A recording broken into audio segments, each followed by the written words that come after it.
What's up, everybody? You know what it is. It's Friday night. It's latest night at Churchill Smoke Shop. And as always, I got my main man, my partner in crime, Mr. P. Powell to the third power, Mr. Preston Powell the third. And it's JSU Homecoming 2025. What's really going on tonight?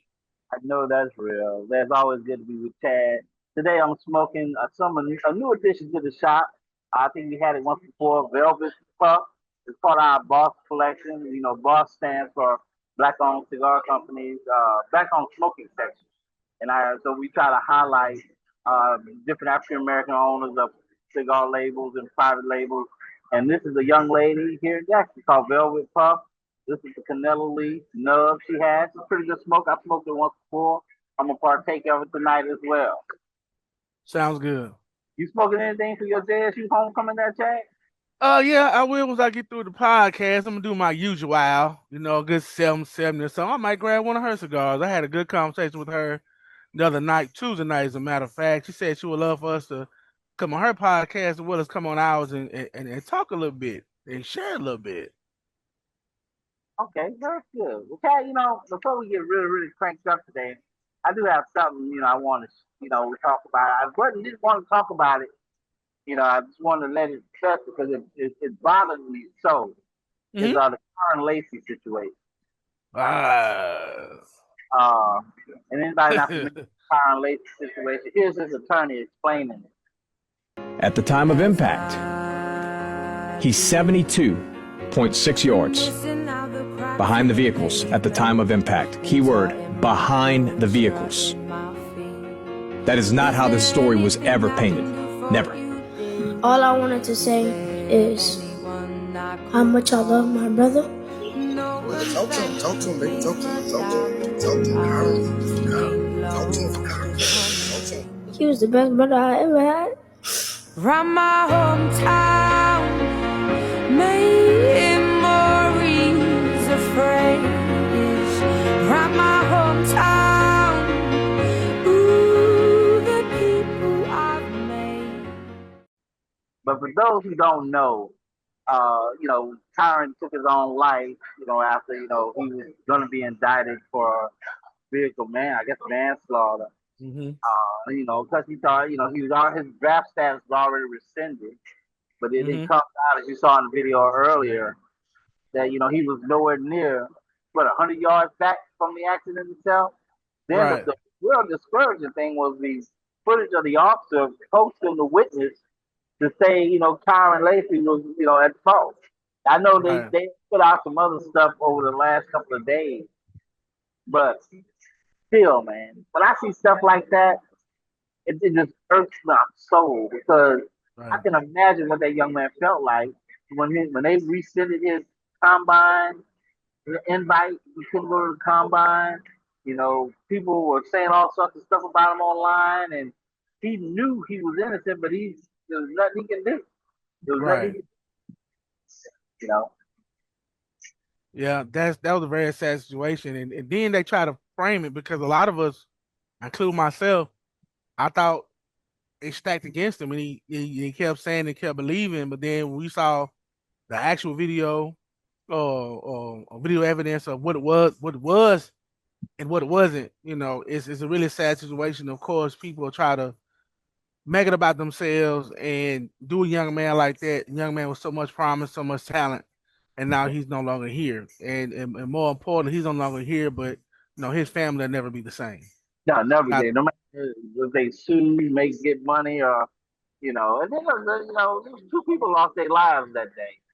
But this tragedy all the way around, and that was wild. I remember when I was hearing about it, I couldn't believe it. I was like, man.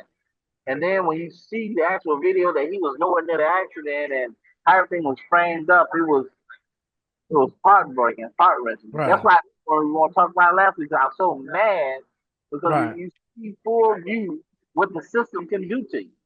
Exactly. Yeah. Can't get railroaded. Yeah. Think how hopeless he must have felt. Ryan kind of sums up how I feel. You can look at this video here. It was already sad and tragic when I thought he died under the weight of handling the guilt that he unknowingly played a part in someone losing their lives. It's even more tragic that I know he died as an innocent man who knew he was innocent, but was dealing with the consequences of someone guilty of what he had been accused of. And let's be clear, Kyren Lacy is innocent, but on December 17th, 2 people lost their lives. Obviously, Herman Hall, and condolences and prayers to his family, because this man fought in 2 Vietnam wars, and the very thing he fought for, right, which was the rights and the privileges and the due diligence of the courts as it pertains to American citizens, didn't even happen in his death. They didn't even honor him that way. It was true lies. It was true railroading. It was true framing. It was Tyler Werner, the state police, who was coaching witnesses into telling them or into saying that it was Kyren's car involved in the crash. All he saw was a young black man, right? He didn't see Kenny, and he didn't see Candace's son. He didn't see a brother. He didn't see a teammate. He didn't see a boyfriend. He didn't see somebody who truly was a part of the community. So they stole his joy, they stole his career, and eventually they took his life. And so now it's about what happens to give his family justice. Because this doesn't give them peace, right? This is exactly the evil and the hate we talk about. It isn't just about rhetoric. It isn't just about words. It isn't just about policy. It isn't just about agenda. This is the true racism and the true hate that takes away lives.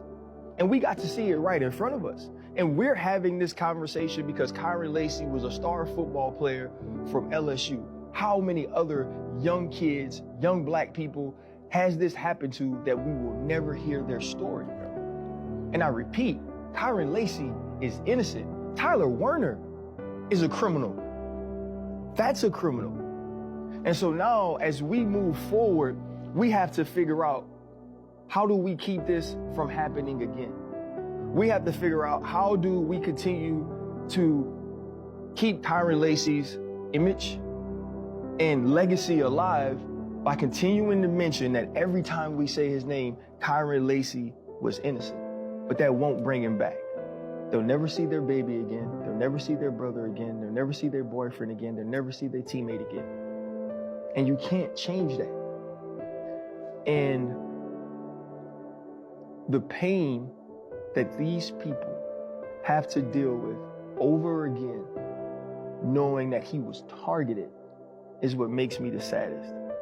And so to Kyren's family, to Herman's family, to all the people who lost their lives on December 17th, all of my prayers and condolences. But justice needs to be served, and it needs to be served loudly.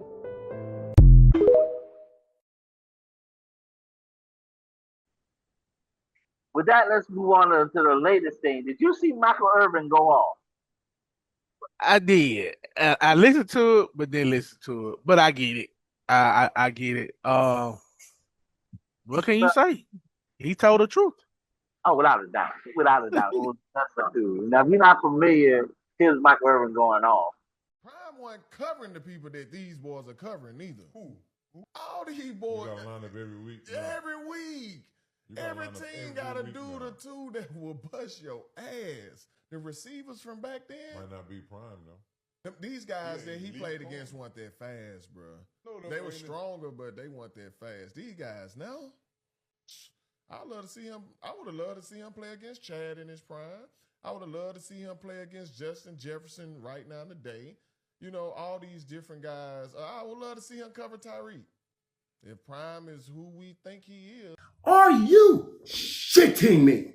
We are the 2 most accomplished receivers in the history of this game. When you're talking about the most important things, championships, and your stupid ass talking about running fast, like people weren't running fast back then. Are you shitting me? What the hell are you talking about? I don't even know your name.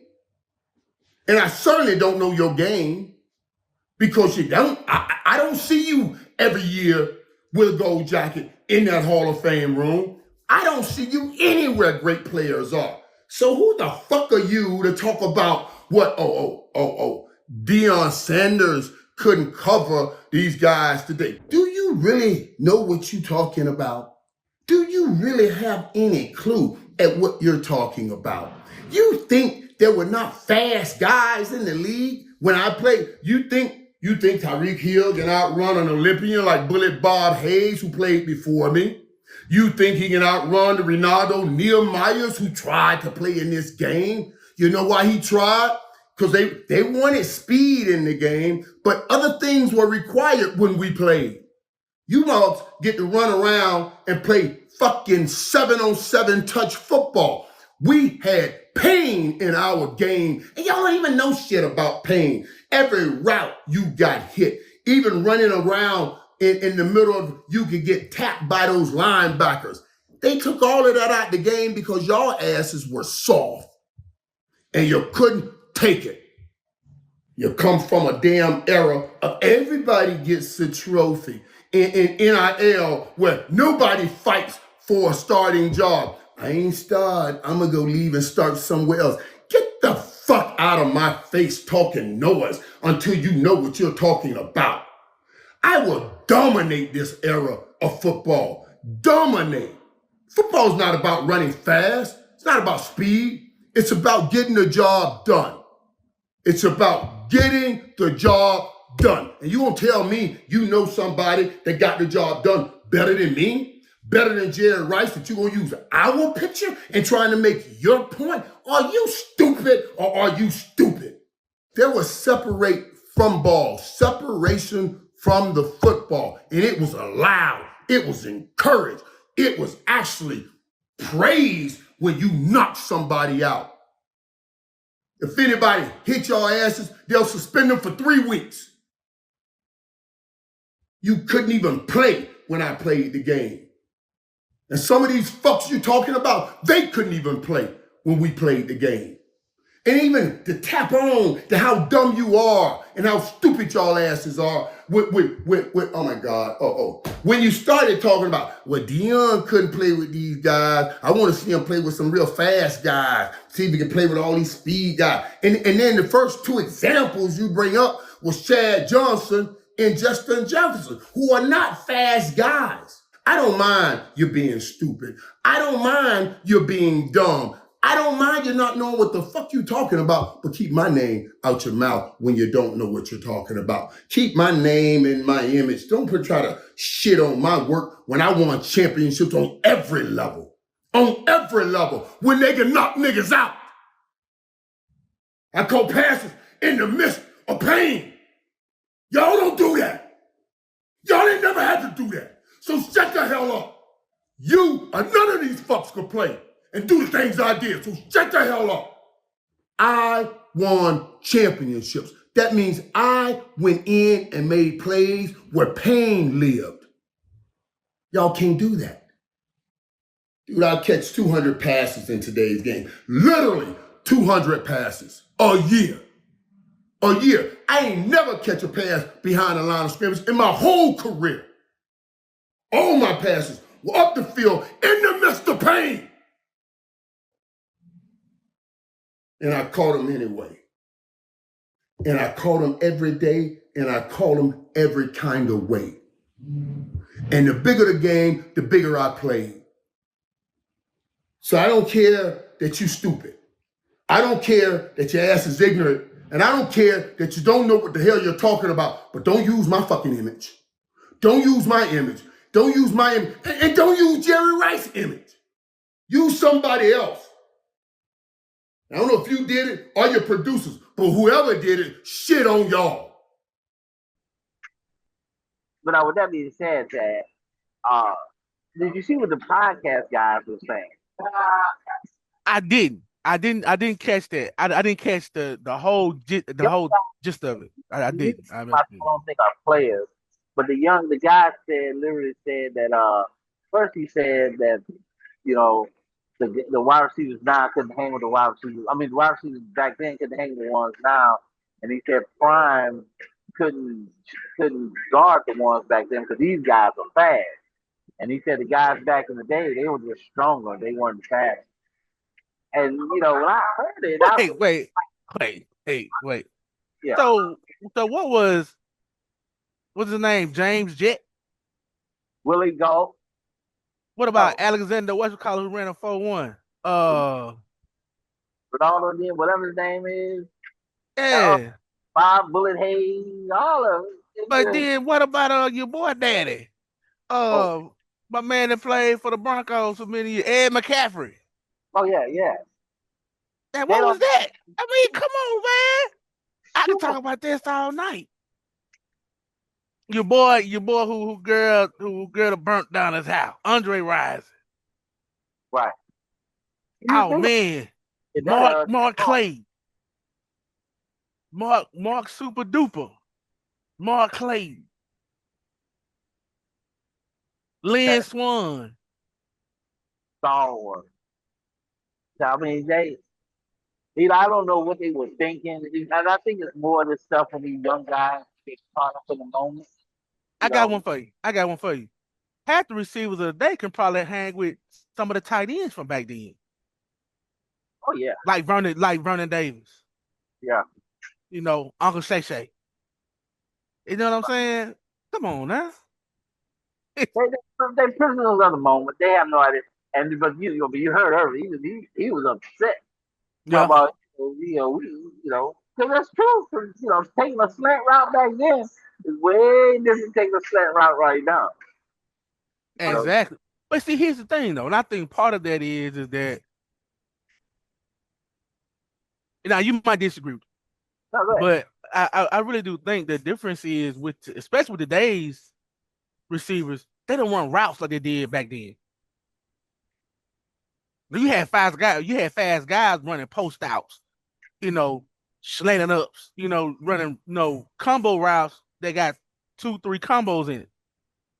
Out and up and slant, and get there very quickly. So, but again, and half of that is these guys really don't know the game. It's a big difference in knowing the play and where to go, but in understanding the game. I just feel that way. You just brought up an interesting point. They don't run a lot of routes now. They don't. You see, everything is vert, pretty much. They run verts, they run outs, and they run posts. You might see it and fades. Yeah. But you don't see the comeback routes no more from 7 to 9, 12 to 15. You don't see, the post corners or taking the corner off the post or taking a slant off the post. You don't see the post out or maybe the round out or speed out. You really don't see those things per se like that anymore. You might see an out occasion, but the way they did it back then or whip routes, man, it's amazing. The difference. Why do you think that is? Why did the game get faster and they was since you couldn't touch them, it was just easier just let them release? Well, I think it's a combination of all of it. The main thing they want to put points on the board, and everything started going vertical. You started running zero routes. Let me see if this guy can get past the deepest guy they got on defense. Let me throw on the ball. Or then you got to over route, and you're gonna throw some 20, 15, 20 yards underneath that. So I think that's part of it. But back then it was a little different ball game. You know what I'm saying? And I'm talking about during the times of the Andre Wares and when the Mike Gundy first got in this thing, and God bless his soul, the old Texas Tech coach who was at Mississippi State. I'm bad with names right now. My head is all over the place. But you know what I'm saying? When the run and shoot switched to the air raid system, and which the air raid system predicated off the run and shoot, the difference is that the air raid system is the number of plays you can run in a certain amount of time. But you look at the difference of certain systems today compared to those systems. These systems today, they look like a bowl of ramen noodles compared to a bowl of yakami. That's back there. Yeah. You got a little bit more in that Yakima. Exactly. A little bit more in that thing. Yeah, I get that, but you would think, it would got more complex as the game got more open, but it looked like it just got simpler for them because it's like what Michael Irvin said, they're playing 7-on-7. That's all they doing, Preston. They playing 7-on-7. Think about how the game changed when the game is changed. You got 7-on-7 leagues now. Yeah. You got 7-on-7 leagues. 7-on-7 now is a national thing that be on ESPN. Ain't nothing wrong with it. You got a chance to grow and develop talent. but what's really being developed? Right. You know what I'm saying? Are the nuances of the game truly being taught? Are those releases truly being taught? Are you teaching the wide receiver to look inside what a linebacker is? Where's the mic? Where's the wheel? Can he communicate with the quarterback? Hey, look what it say there on the hash. Hey, let's flip this right quick. And that's what people like Peyton Manning and Marvin Harrison was so great. They communicated very well, and they knew how to read and recognize. They made the on site adjustments. They made the immediate adjustments. That means on the run, right here, quick. A guy come outside, he go inside. You know what I'm saying? He take outside leverage. I'm taking inside leverage, and get on top of him, and then go back outside.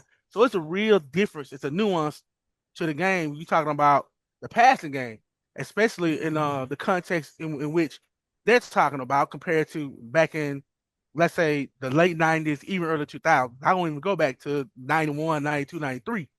Like I said, with the highlights of schools like Montana, who would screen you all the way down the field. You know what I'm saying? And that era started back around 87, 88. That was the West Coast offense. What did the dude that? What did Jerry Rice in them run? Jerry Rice ran a run and shoot, but it was a variation. What Coach did for the 49ers was he took a lot of what Coach did and put it in the West Coast offense. Right. Who was first? He was. Valley? Cooley. Oh, yeah. Well, definitely. Yeah. Cool. Yeah. And it was a system. And I had a chance to watch this little boy. And I went back and watched certain games, I'm talking about Valley, Texas Southern, when it was wall-to-wall people on a Sunday. I think Jackson State played Southern Saturday, Valley played Texas Southern that Sunday. It was wall-to-wall people both days. I mean, you had to be there. And that was right there at the stadium, wasn't it? Exactly. I think that was, you had like, then I was there when it was Jerry Rice against Leslie Frazier. Was it Ike Hope. My bad, Ike Hope. I'm sorry. I was there. That was there. You had the big SWAC games on Saturday and Sunday. I'm talking about wall-to-wall people. So some of the greatest football and SWAC play that ever been played. That's right. So, Chad, what's your big plans for this homecoming weekend? Hey, man, just try to relax, enjoy the people, man, watch the kids have fun, grab me a sausage dog or two, and, man, treat these Jackson State Tigers on the victory tomorrow because Alabama State coming. They here. Did you go on campus today? Huh? Did you go on campus today? Oh, no. No, I was out of town the day I came back, buried my grandmother today, so. It's all good. It's all good. Oh, before we get out of here, give me one more word on this. Kevin Stefanski saying that he wasn't sure that Shedeur was going to be number 2. Stefanski full of shit. Oh, wow. He full of shit. That's the type of coach that. Hold on. Those are takes we need in the speakeasy. Like those right there. Hold on. You got to run it back. Those are the type of takes that we need in the speakeasy. Go ahead, sir. Go ahead. Like, you talk about instilling confidence into your players. How do you think that makes Shedeur feel? I don't know who the backup is. Yeah. You got to be kidding me. You really going to bring up Bailey Zappi from the practice squad and make him the backup over me and I've been on the active roster? Mm-hmm. Either Kevin Stefanski thinks Shedeur Sanders is Magic City parking lot, straight ass. Cheeks. Or he just don't like him. Yeah. Like, this is the perfect example of take all your confidence away from a player. It really, he must got some pictures or some evidence on Jimmy Haslam. Like, I've never seen anything like this. I don't know who the backup is. Bro. Listen, players in the locker room that like Shedeur off of that comment, they don't mess with Kevin Stefanski. They don't because you are really trying to lower this man's confidence. Shedeur, I don't know him. He comes off as uber confident. Yep. These type of statements makes you think, damn, I'm not that good. Mm-hmm. Like he full of shit. Mm-hmm. Like I'm done with him, bro. Like I want to see him just lose every game now. Like coaches like him shouldn't be head coaches. Oof. They should not be head coaches. And it's not just about Shedeur though, Acho. It's not just about Shedeur. You don't treat people like they can't. If they can't play, get them off the team. Yeah. Get them off the Yeah. team. Yeah. You stringing somebody along. All right, I'm the backup. Yeah. Nah, you might not even be the backup. Yeah. Yeah. I told you we're gonna happen, didn't it? I told you. But now he has no choice because again, the sad part about it is now you're trying to save face. Right. Because now if you put that boy in front of Shador and something happens to Dylan Gabriel, and then he comes out and bomb, come on now. The only reason why you might even remotely keep your job is because of the bull crap that's coming from upstairs. And that man right now, he's probably somewhere want to take his left and right hand and put around his throat and choke himself because Shador number 2. I'm just saying. And guess what? I hope he do it. Squeeze real hard, sir. The owner of the Brown. Squeeze real hard. And Captain's fans, you can do the same thing. Right. Squeeze real hard.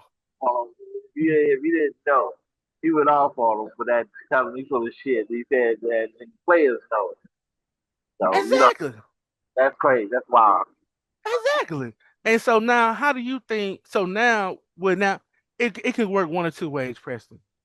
The players can rally around each other and rally around Shador and throw it back in the owner's face, or they can give up. But I think they're gonna rally around Shador. They're gonna keep pushing because you can see the difference at practice when Shador took reps today. Did you see him taking reps today? You can see the difference. I'm talking about receiver, in and out routes, real quick. You see Shador feet, turn shoulder, parallel, gone, ball out. You see the difference. You can see the difference. He just don't like Shador. Yeah, because I mean, think about it. You mad because here's the thing. Whether Shador pay or not, Shador get paid. That's some of his clause called a prime effect. His name, it was a lot that he get paid for every single thing the Browns sell. Yeah. And he didn't get paid. Contract was like 900,000, something like that. It was more than that. He got a 4-year, $4.65 million year deal. That deal is his NIL deal is 10 times more than that. Oh yeah. He got a lot of outside money. So again, like Shador said, why he worried about what they saying?